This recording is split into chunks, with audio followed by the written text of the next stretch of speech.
Good evening, fellow brothers and sisters. Welcome to Praise and Grace again.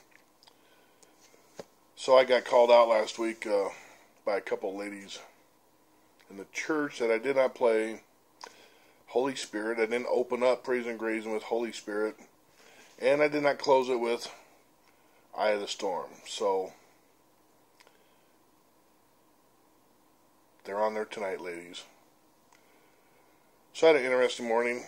About 7:30 this morning, had a knock on my door, and it was John, my neighbor. And he asked if I could come help him, and I said, "Sure. What do you got?" And he said, "There's a cow stuck in the cattle guard." So we went up there, and I'd never seen this happen before, let alone have to try to help get one out. And it was really kind of a horrendous sight. She had two legs stuck in the same slot, and her back legs were in two different slots, and she had some open wounds, and she was bleeding, and you could tell she was hurting and scared. And anyway, we used the porta power, spread the pipes, and had to sawzall a couple of them, then lift her up with a backhoe. And anyway, we got her out after about half an hour, 40 minutes. After that, I was thinking, you know, I've been in that same situation, and I'm sure some of you have too, with our addictions. We get stuck and we can't get out. And it's miserable, and we're in pain, we're scared, just like that cow was. And I know I could not get out by myself. I needed help.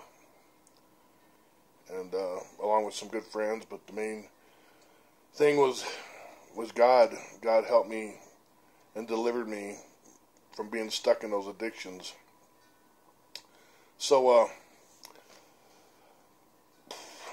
just want to remind you, if you're struggling, giving it all to God and turning everything over to God, just keep on working on that. Try to be obedient and live by His word, and slowly there'll be some blessings coming your way. The urges and cravings are gone for me, and I have peace and joy and contentment in my heart, and that's huge. Just a quick note before I go. Last week my son came up, and he took Paul and I elk hunting. And Paul and I, neither one of us had ever been, or I'd been elk hunting with my son the last couple of years, but I'd never shot one, and Paula neither. Neither one of us ever harvested an elk. We both harvest deer and antelope, and I've done tons of bird hunting. But anyway, long story short, we all three got our elk in the same day. It's kind of a long story, but I know God's hand was in that whole hunt, because it was just so smooth. I mean, we couldn't ask for an easier hunt, and the day was just awesome. It was just very non-stressful. It was just full of fun and love, and we had a good time. And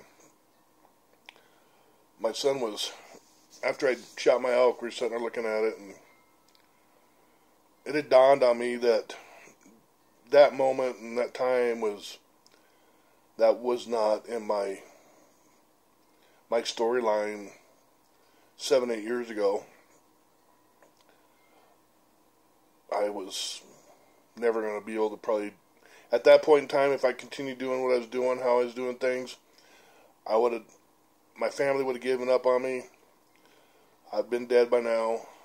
So that hunt was not my storyline. And it just goes to show you the blessings that God can give you if you let Him into your lives, let Him soften your heart, let Him change your heart. And it was just a magical moment up there that I got to spend with Paula, my son. And just by the grace of God. So anyway, hope you enjoyed tonight's show. I love you guys. We'll see you next week, we'll see you next week. Adios. Love you.